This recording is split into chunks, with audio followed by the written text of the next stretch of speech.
Hello again. Good afternoon and good morning in some cases. Welcome back to another week of A Photographer Talks. This week I am extremely excited to have joining me a gentleman who goes by the name of Coble Photography. His real name is in fact Taylor Coble, and I stumbled across him on Instagram a little while ago and was taken aback really by the quality of his photography and his imagery. We will have a great time looking through some of it. So this week I'm joined by Coble Photography.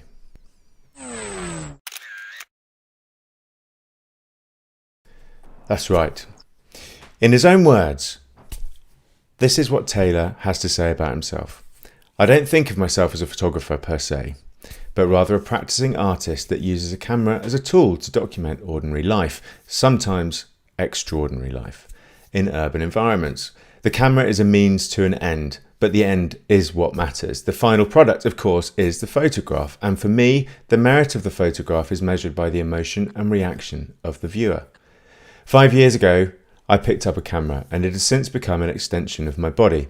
Although I presently live in the Bay Area of California, I still frequent New York City for inspiration, rejuvenation, and photography, of course. I went to art school in the States, earning a degree in studio art, and studied painting for a stint at the Glasgow School of Art. I took one introductory photography course, but didn't take it seriously since painting and printmaking were my chosen mediums at the time. Searching for truth via street photography is a restless and often lonely journey. It's documenting everyday life with a camera, hoping to convey a compelling visual story. That's a fact.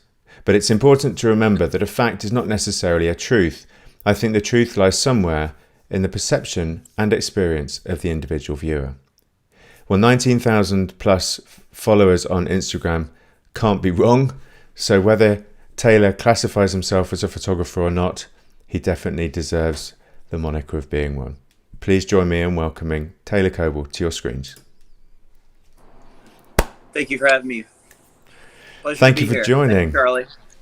Thanks, Charlie. Wonderful to have you on, Taylor. Very good to see you looking healthy and a little bit less dark than the last time we spoke. Yeah, the light's coming in a little more. Yeah, that's good. That's good. So you're having all going well for you out there? Presently feeling fresh and ready for the day?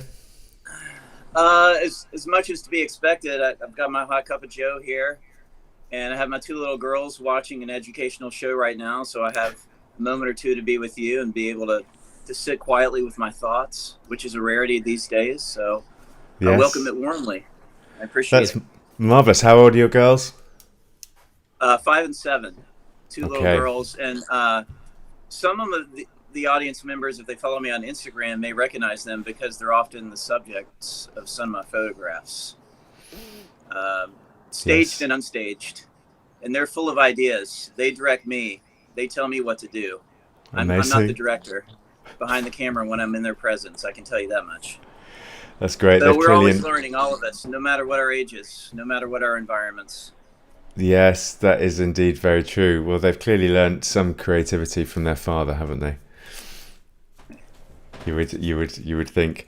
So tell me, before we kick off and look at some of your pictures, I'm just very interested into. You said obviously in your own words, 5 years ago you picked up a camera after having kind of played with it, but not really. You know, you're more of an artist per se. What was it that drove you to pick up a camera and start shooting in this manner? It was just by chance. My folks who live in Tennessee, right outside of Nashville, were moving, and my dad gave me one of his old cameras, and I just sort of played around with it. Actually, he gave it to me, and I just let it sit on my desk for a while and just looked at it for many weeks, and then just picked it up and just started experimenting a little bit. And I don't know, I found something in that process, that's something that interests me. As you mentioned earlier, I did go to art school, but I sort of drifted away from art, at least from expressing what I wanted to do with various mediums, and it sort of just picked it back up again. Seeing that camera sort of lighted a spark again for me, and sort of directed me into a passion that I didn't really know existed. And then I just kept working with it, and it just kept building and kept accumulating, and it just it just started off just as a simple hobby, and then just started to roll and build and turn into something else Mm-hmm. altogether. It was nothing premeditated, nothing that I really set out to do or anything. It was very just haphazard, just going out, taking photographs, experimenting. And I must say that the first couple of years, I don't think anything was really that good. It was just, it was just fun for me, and it was just sort of dipping my toe in the water, so to speak, and just seeing where it went.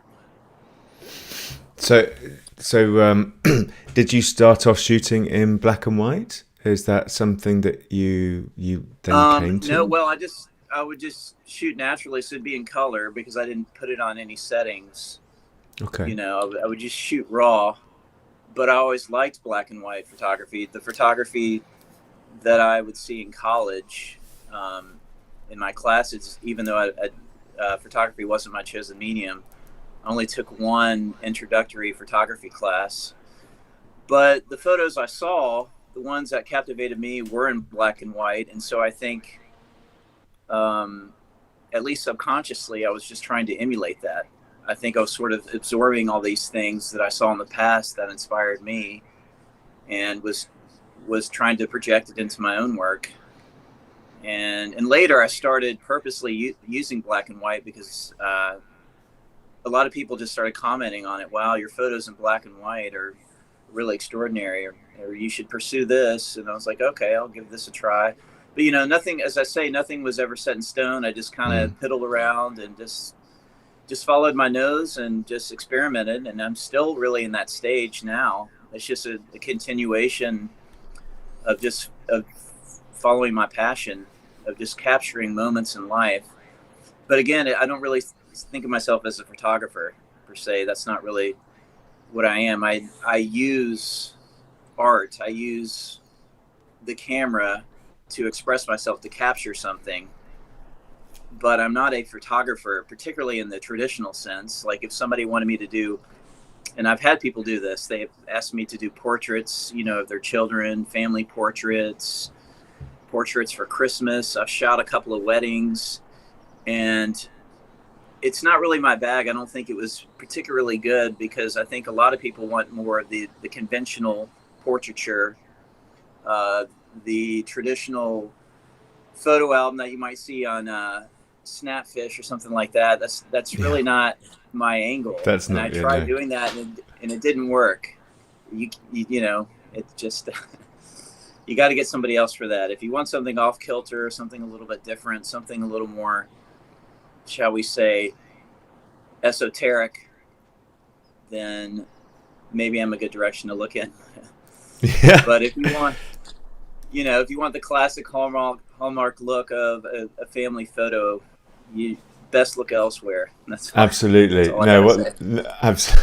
Absolutely. I mean, no better place really to start than to put up the one of your images to highlight exactly all those points that you've just been talking about.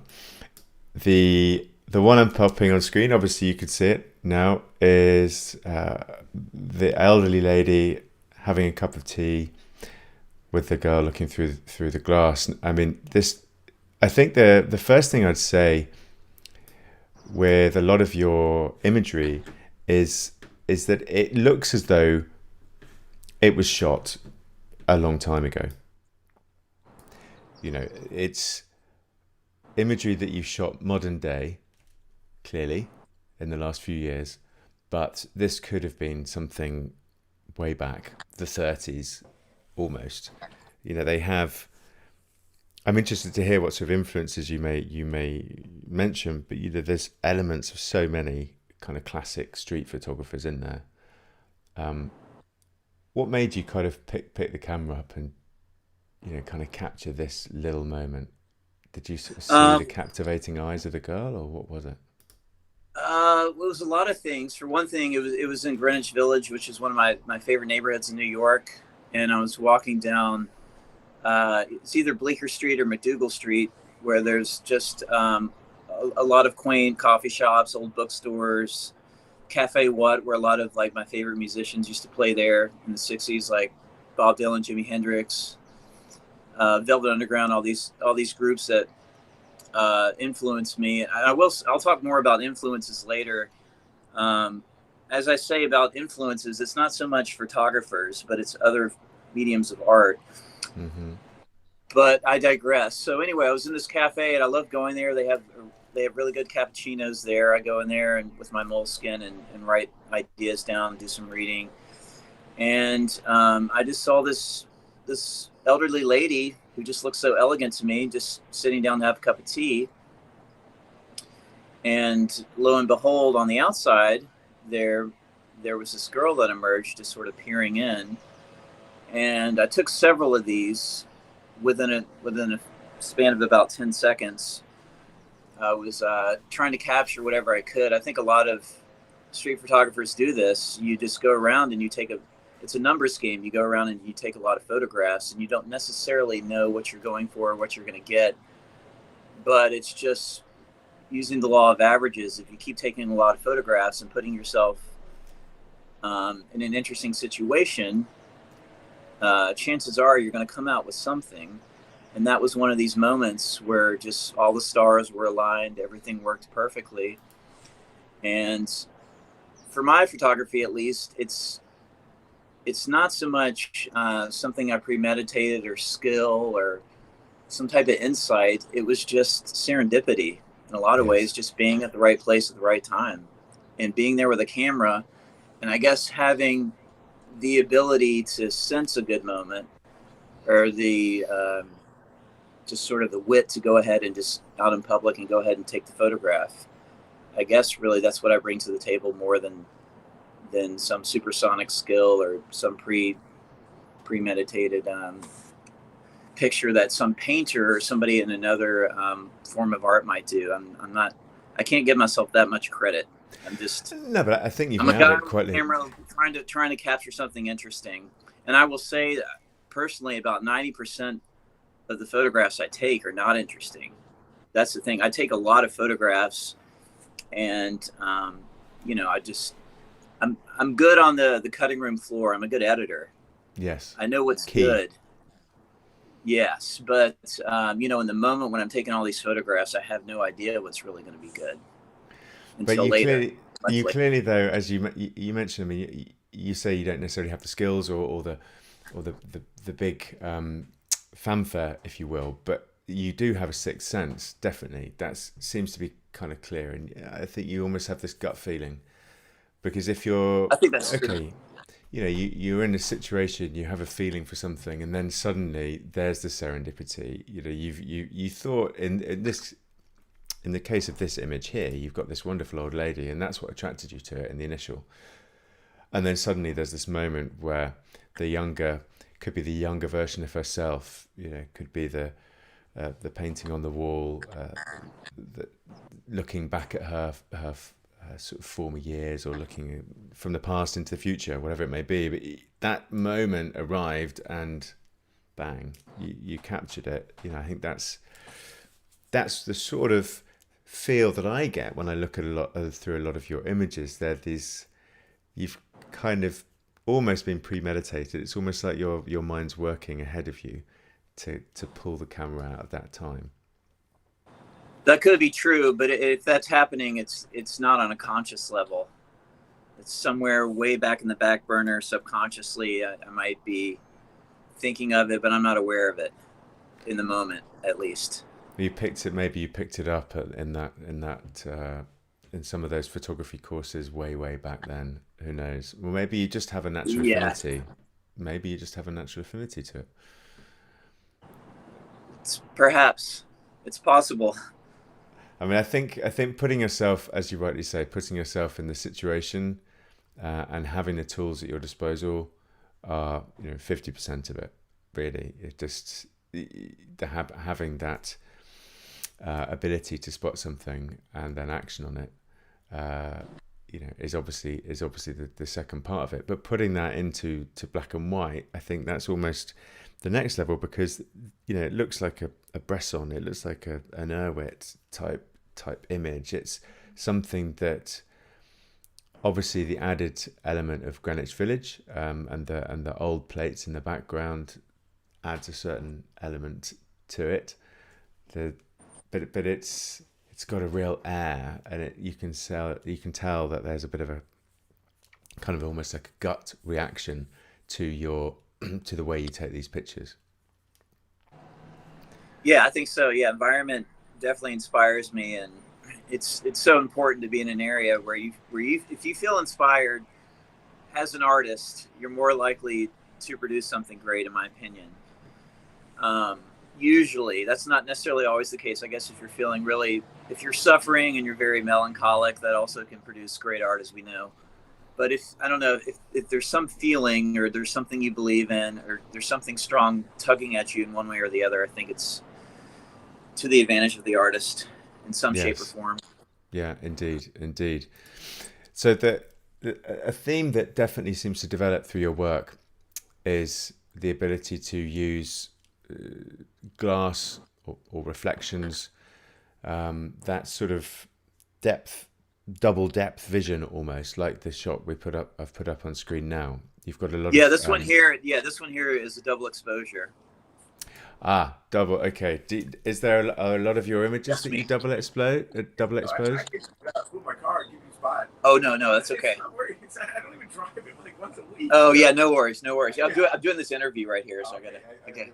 I Yeah, but yes, sorry. But yeah, as you're saying, Double exposures.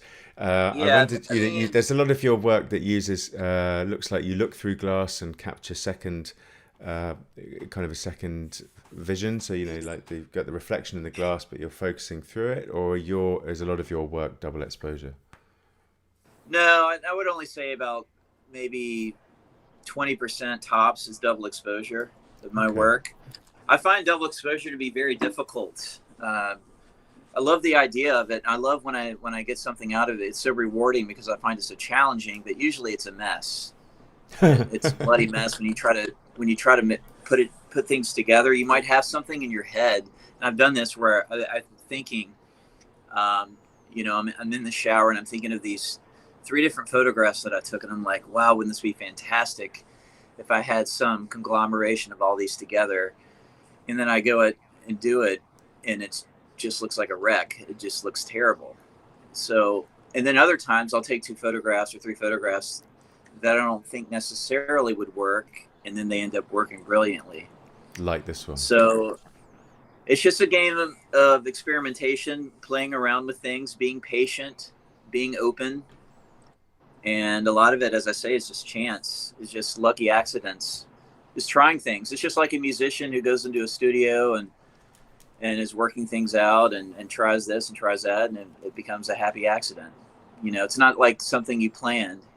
Like that great song, Green Onions by Booker T and the MGs. They weren't planning on doing that great jam, but they had time in the studio, and they just knocked it off real quick, and it became one of the greatest instrumentals of all time.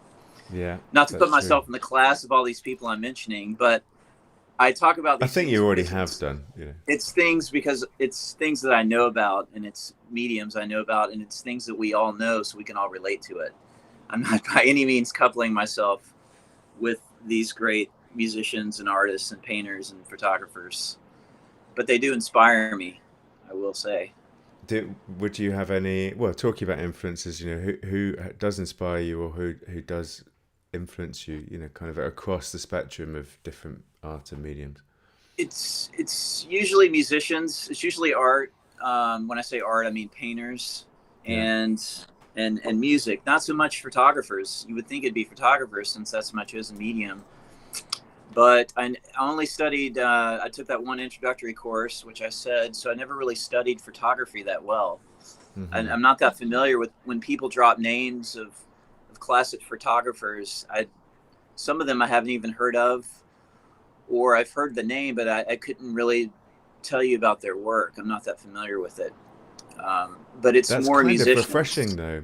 That's almost nice. You're free from the influences of effectively the type of work that you are, in a sense, replicating. I mean, there's a number of names that I I have in my mind that your work is similar to or reminiscent of.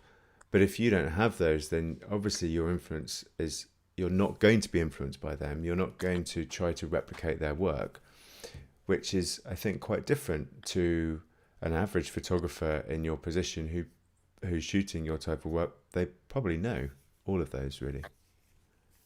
Yeah, I suppose there is some advantage to that, not being tied down to that, or trying to put the pressure on yourself to replicate this, or get in some particular mind frame where you feel like I have to be a photographer and I have to create something at this level.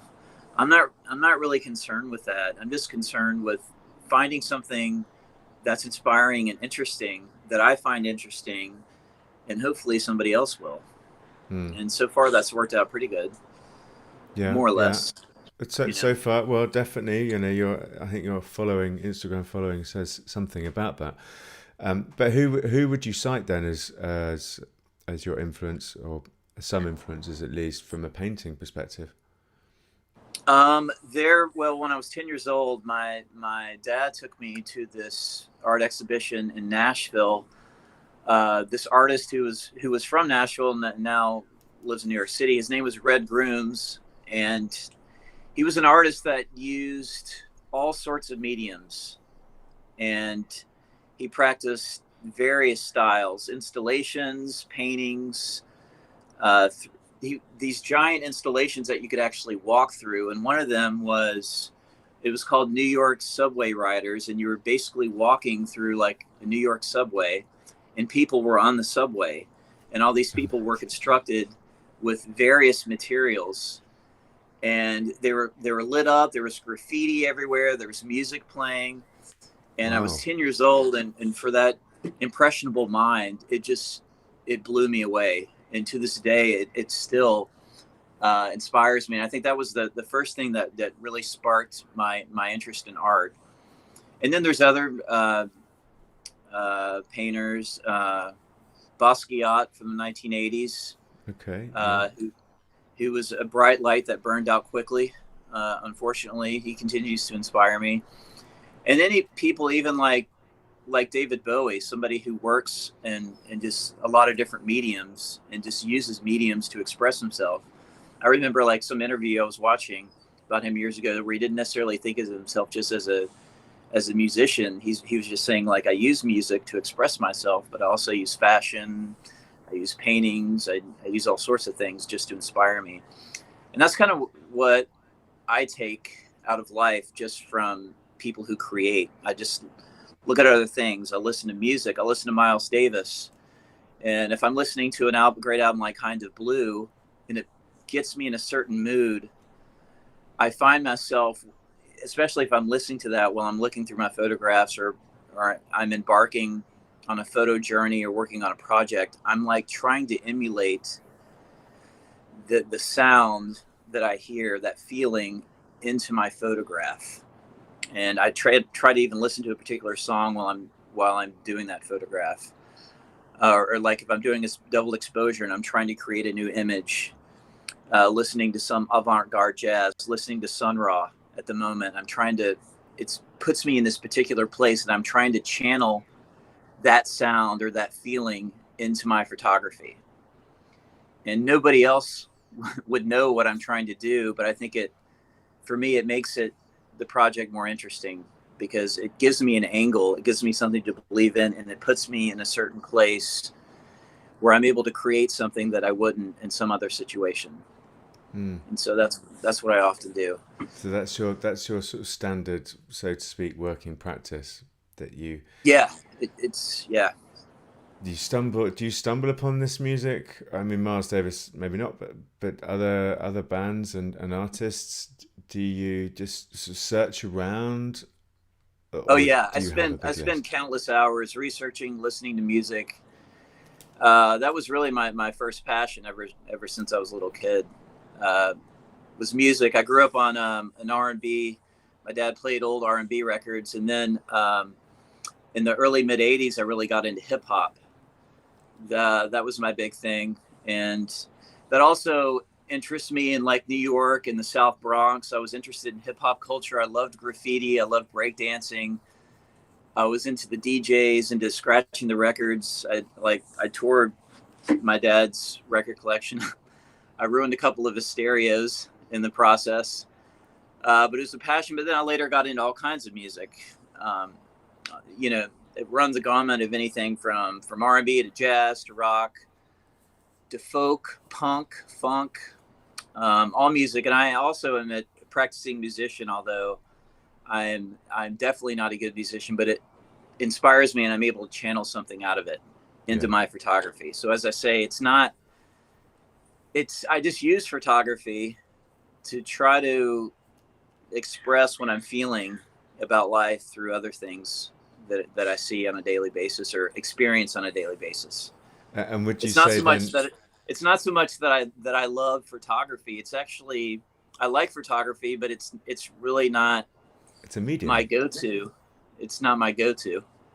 It's what I'm best at, but it's not necessarily what I'm most interested in, if that makes sense. Yeah, it does. I mean, at the end of the day, you've got fingers in many pies, and you enjoy the music, which helps your photography. The photography helps other art, etc., etc. I think it's one big circle, really, and the photography currently is a medium that you use to express yourself, but you always have the music that's playing in your mind, which leads you to maybe the different way of expressing yourself, the color hues, the picture you may choose. You know, if you go back and edit one particular session whilst listening to some R&B versus listening to some funk, shall we say, then you'll probably end up picking different pictures. So I'd say you're going to be going down whatever avenue your mood and mind sets you in.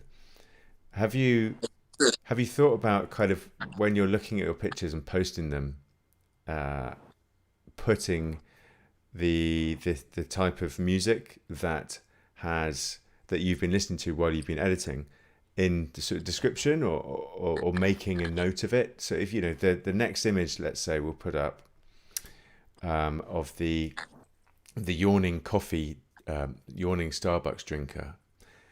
You know, were you listening to a particular image at this time? It's got a lot of dynamism in it, you know, a lot of movement, a lot of kind of excitement, potentially early morning, you know, kind of. Yeah, it was early morning, and it was, I was actually on my way to get some coffee, which I felt like I badly needed. But yeah, I know I was listening to something. I want to say it was probably like Iggy Pop and the Stooges or something like that, something very energetic. But I know that I'm always listening to some music, some playlist when I'm out on the streets,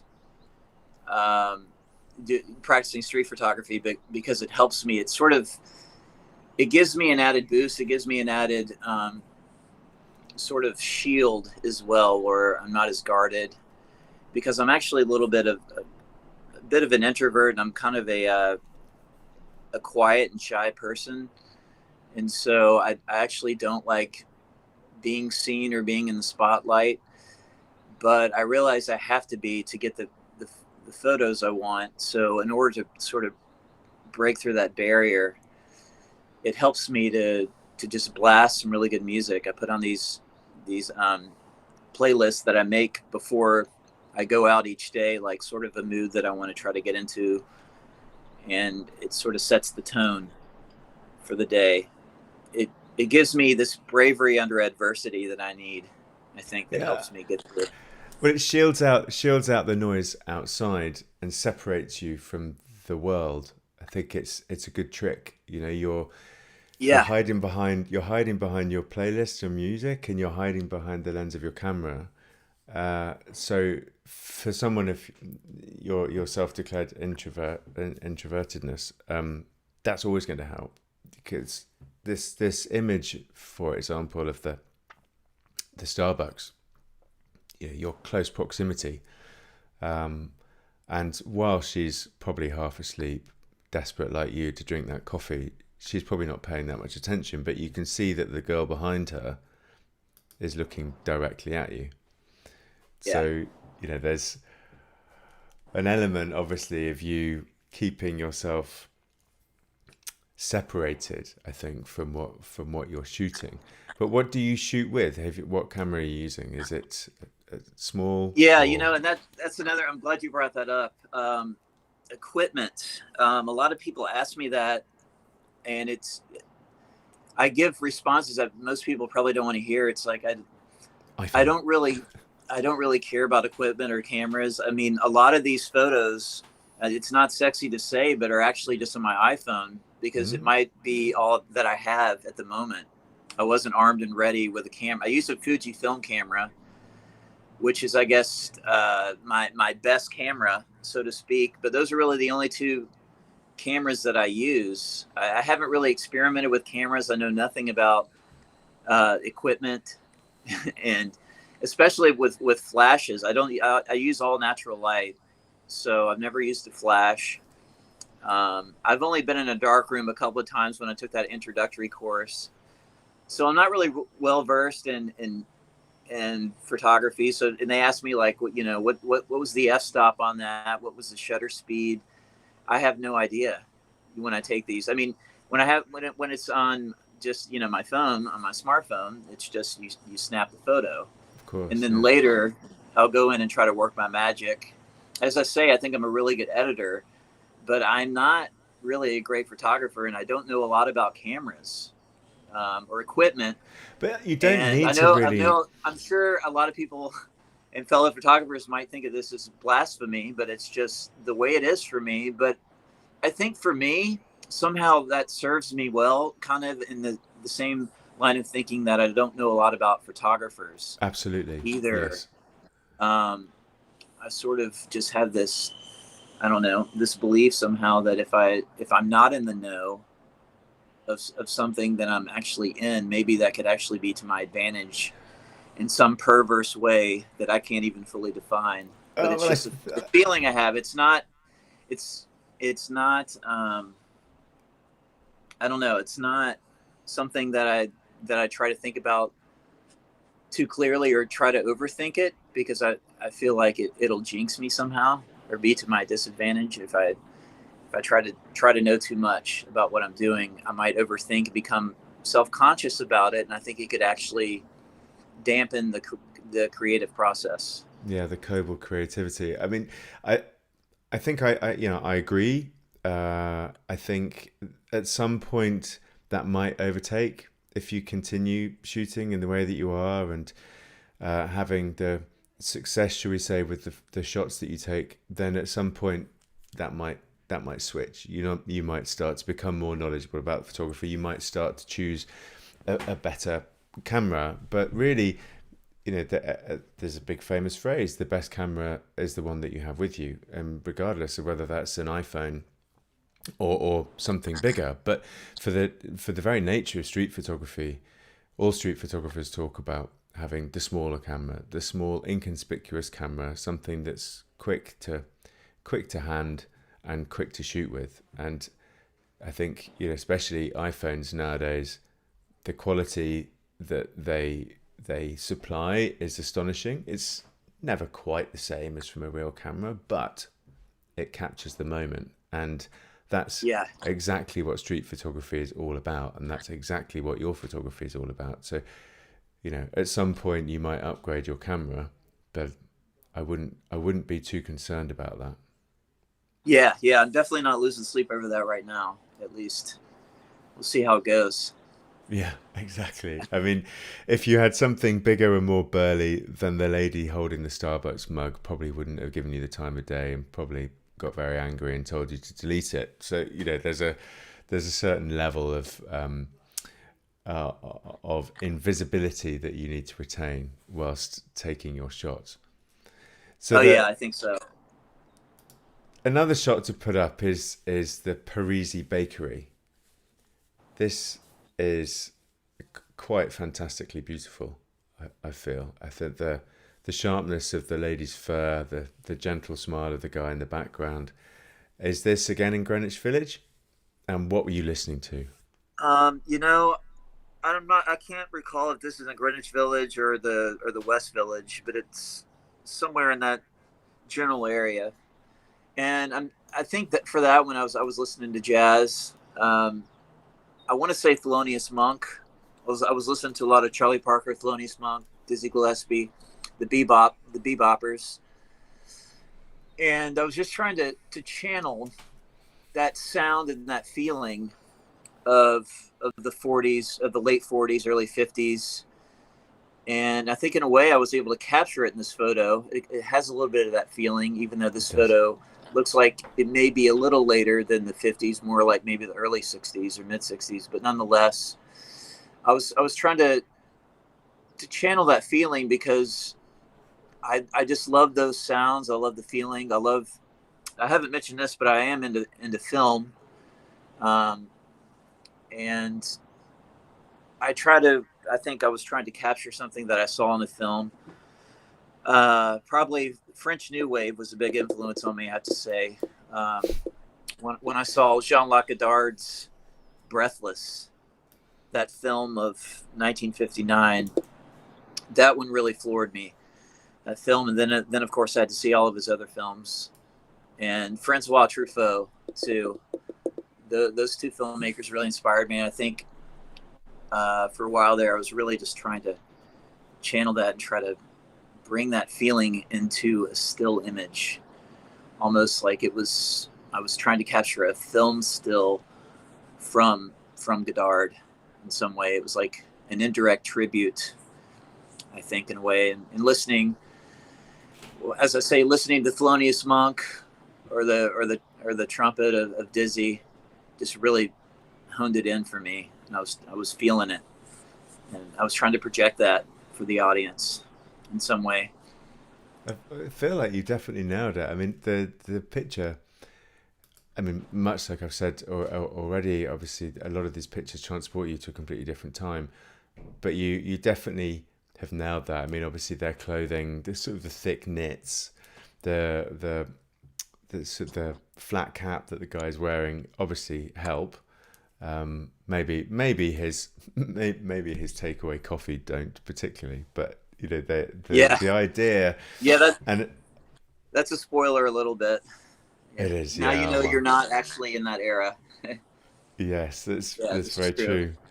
But with the Paris or Parisi Paris typeface, that kind of assists in transporting you to that time. And it's interesting to hear that you were sort of deep into French film, because that's clearly been transported. You know, you can clearly see these influences and you hunting for them as you walk around the streets. I mean, these Yeah. playlists that have the influence, do you make those? Do you, should I say, would you make those available? Are these Oh, ones yeah, that? I would. I'd be honored to make this available. I mean, one of my favorite things that I used to do for my past girlfriends or friends or whatever is that I love, making mixtapes, because for me that was like an extension of my body. It was really showing you who I was, what my background was, what I'm feeling, and that was my form of communication in a lot of ways. Like in my mind, like these are all, for this girl I might have been interested in. I would make this tape, and hold on a second. Go for it.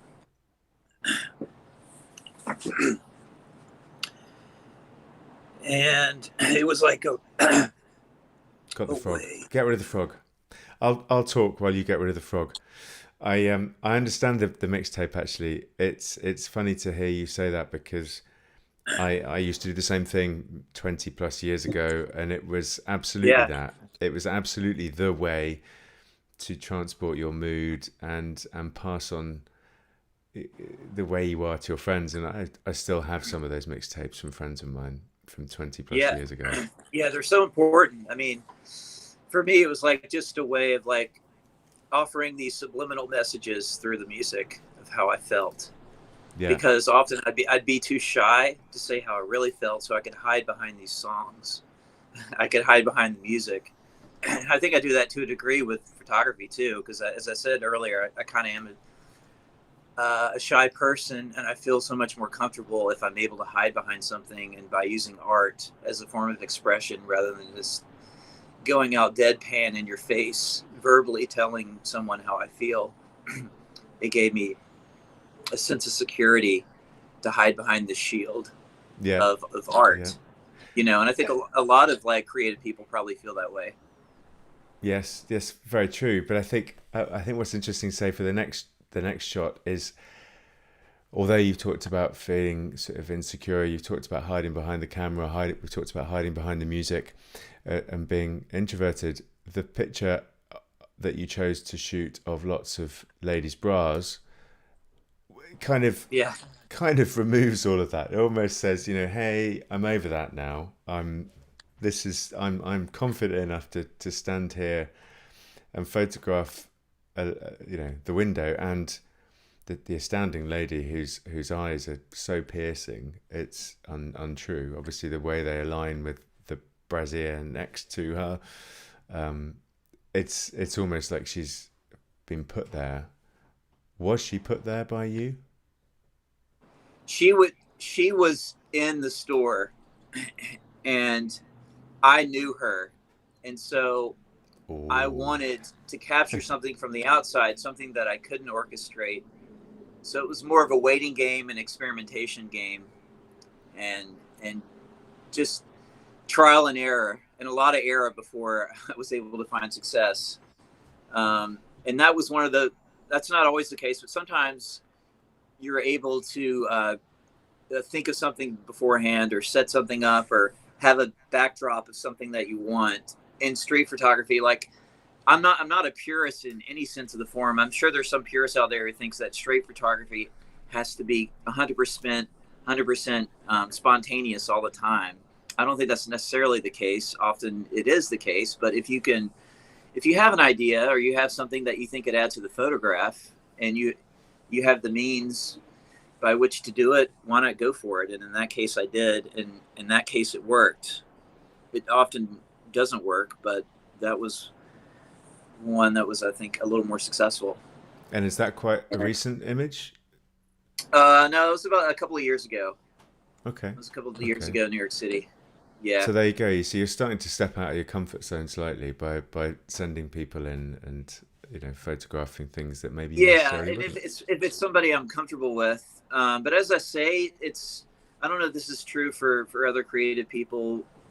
But if you're really shy, if you can use, as I say, art or something else, you can sort of break through that barrier, sort of penetrate through that fourth wall, and come out on the other side and sort of overcome any fear, anxiety, or apprehension you may have. And I'm able to do that, as I say, if I get behind a camera, if I have music, if I'm in the right frame of mind, I'm in the right environment, I'm able to overcome that somehow.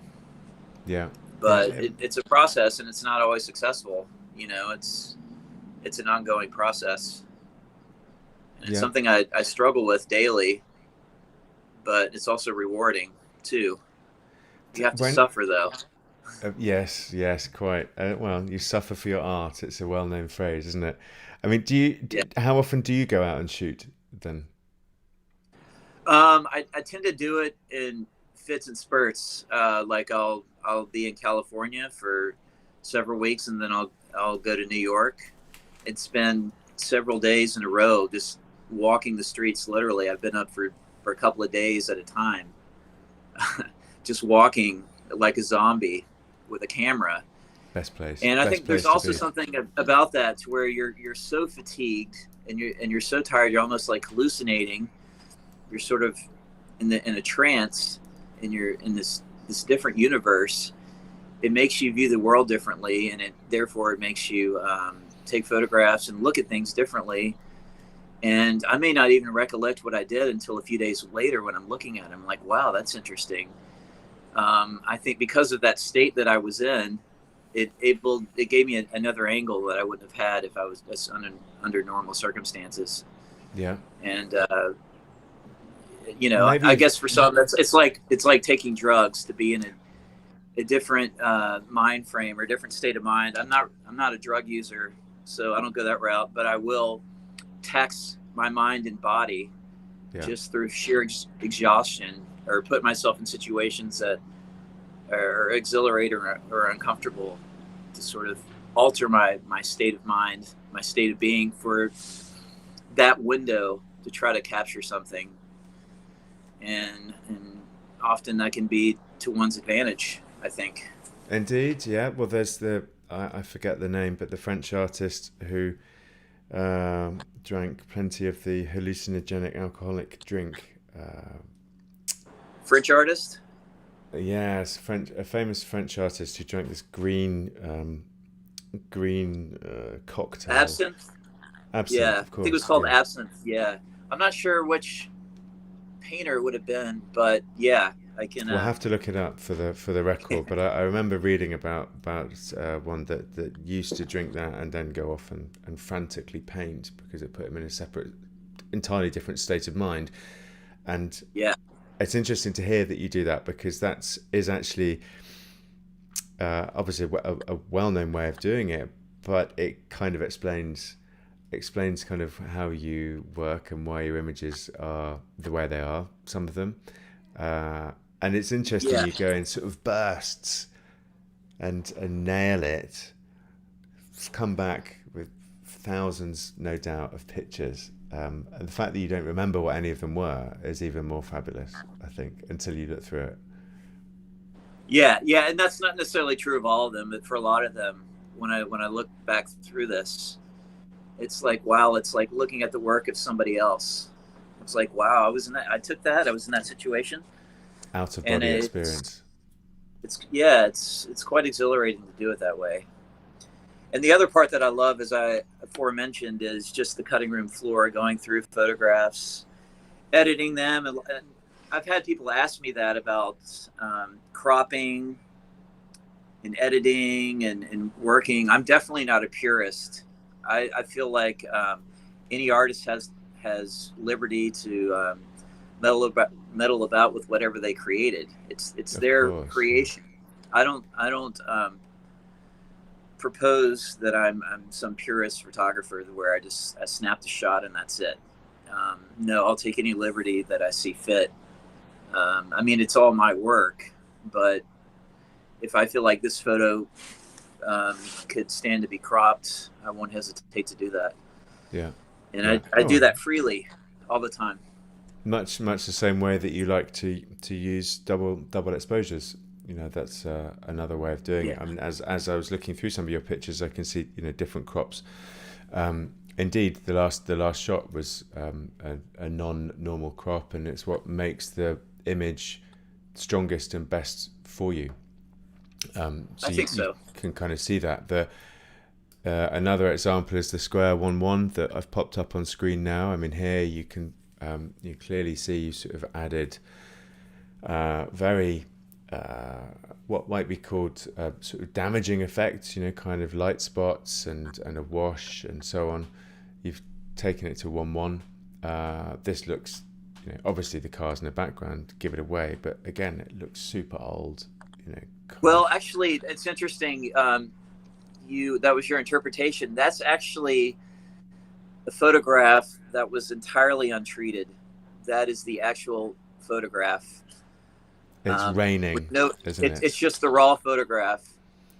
Except, no, I will take that back. It was shot raw, so it was in color. So I just changed it to black and white, but I didn't do anything else to it.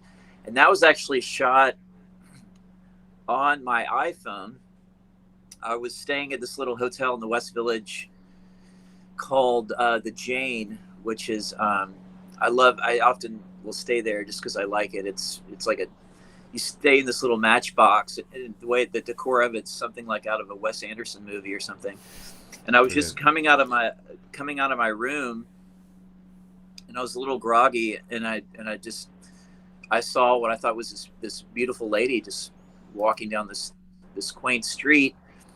And I had my phone in my pocket, and I was like, oh, I have to capture this moment. I have to capture this moment. And she kept getting closer and getting closer. And I was able to get it out of my pocket just in time and capture it. But there was so much movement there in my hand. That's why it came out the way it did, so blurry. It wasn't something that I was planning on doing. Actually, we wanted to get a very clear frontal photograph of her. But as it happened, I think it actually worked to the advantage, because it gave it that sort of that blurry old world quality to it, I think, which is endearing about it. If I had just taken the clear frontal picture that I originally wanted to, I don't think wouldn't have been nearly as good. No, And again, it it's would have just one ended of up on those the floor. serendipity moments, I think. And Yeah. again, it's not, I can't, attributed that to me, to my artistic vision, because I was actually trying to get just more of a conventional photograph of her. It was just, I was lucky. The phone was in my pocket. And I think these things happen all the time with various artists and various mediums, you know, just these happy accidents, Yes. you know, that work for the better, you know? Yeah, indeed. I mean, I suppose maybe something was similar with your Mercedes, another beautiful lady here, Yes. passing. Yes. I have been blessed with knowing a lot of beautiful people in my life, just going to school and whatnot. And sometimes I'm able to use them in my photographs, and I'm very thankful for that. But yeah, that was one where I love that old Mercedes. I love the Yeah. reflection in there, and I just thought it'd be a great photograph of her with her trench coat on, sort of graciously walking with that gesture with her hand, reflecting in the Mercedes. I just thought it would make a captivating photograph. That's one of my favorites. Yeah, it's That great. was Well, obviously you're in it as well, and you're sort of slightly using the Mercedes badge as the lens, so to speak. You know, it frames you. yeah, and you can see there that I was armed and ready. I don't have my iPhone there. I actually have my Fujifilm camera for that one. Yeah, So, yeah, exactly. as I say, sometimes I'm able to use, you know, I guess what you'd say more of a orthodox equipment to capture something. Absolutely, yeah. Well, you're slowly getting there. Maybe, you know, I don't think you need to Slowly. do any better than that, really. You know, reflections seem to be quite a big thing in your work, at least from looking through, you know, your account. Be that reflections of water, the ground, using shop windows, cars. Is there anything deeper in that meaning? Or is there a reason why you're drawn to it? Can you explain, do you think? Not on the surface. It could be something subconsciously that I'm not aware of. I've always found reflections to be very interesting, because not only do you have the frontal image of something, but then you can have something like a different image that gives you another angle or another perspective. It's like sort of like a double entendre. It makes it that much more interesting because another layer is added.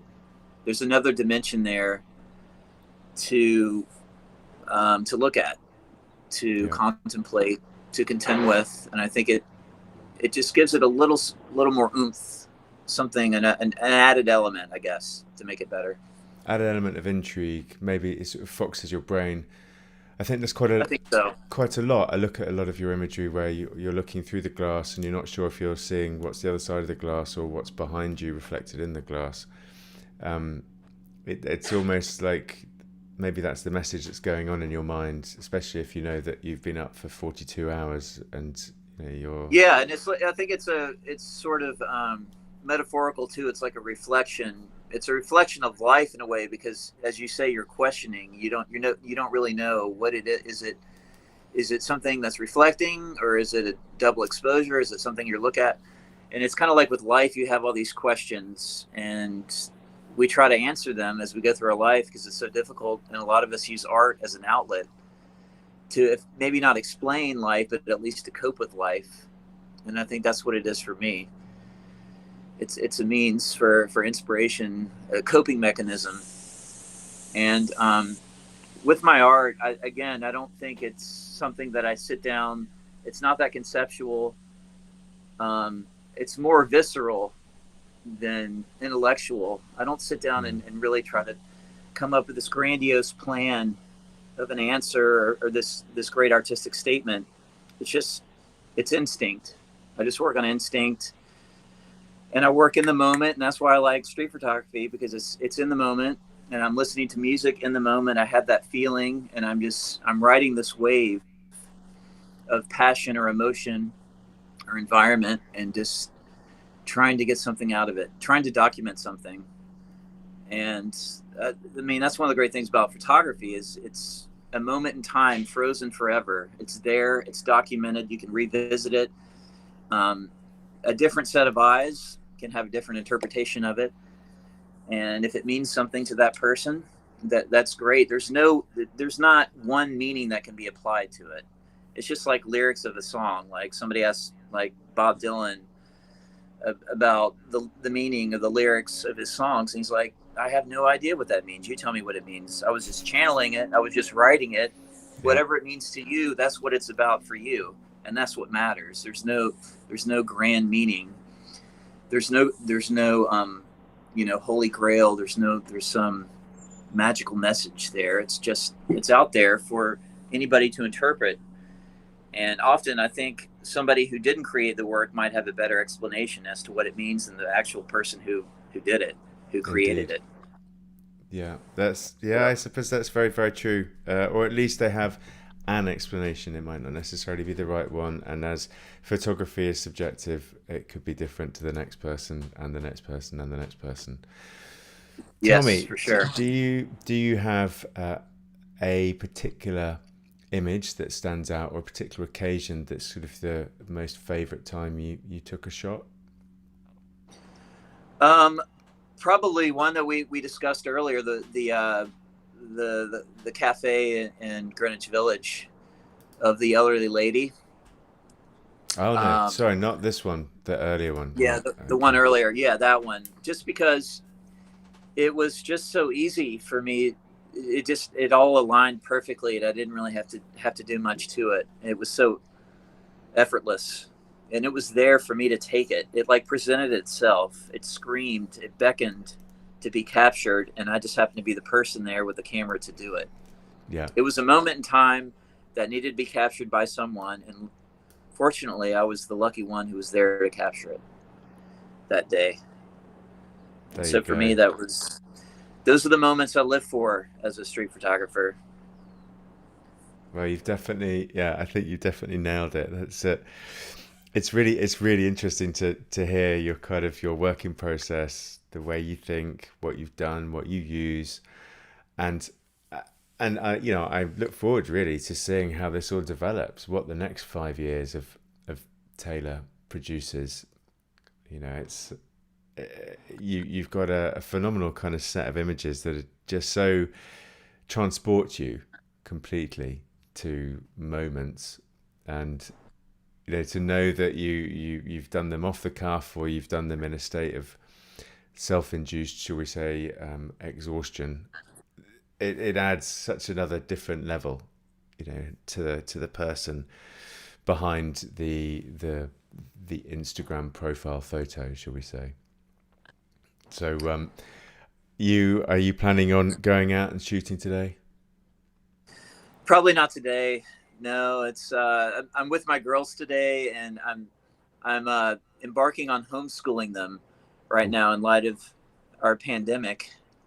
So I'm going to be reading to them. Although there's always that moment that I might capture of them on camera. I actually got a great one of them yesterday. So that might occur, but there's no walking out in the streets, bustling around trying to find something. Today it's going to be a little more domestic, very domestic, meaning just my home ground right here.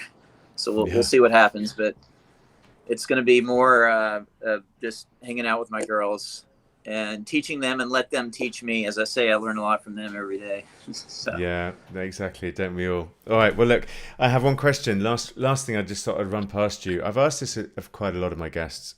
You just mentioned it, homeschooling. We're at home. We're doing, well, I have done that. Luckily, my daughter is back at school, but we're doing that because of the pandemic.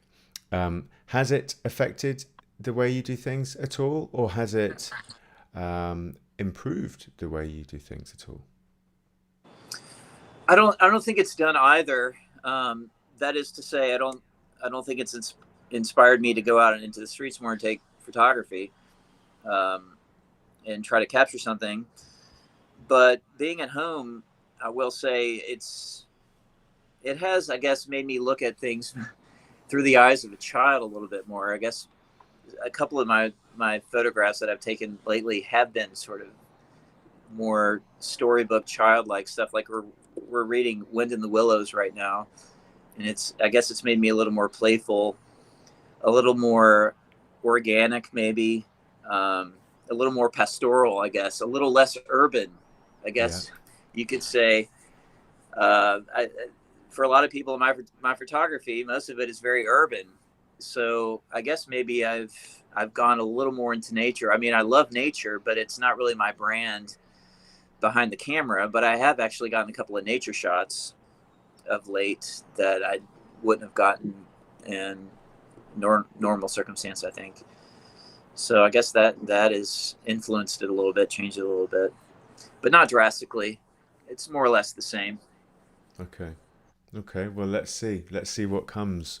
Maybe we'll see a slightly different avenue for your photography in the next few months, depending upon how the homeschooling goes.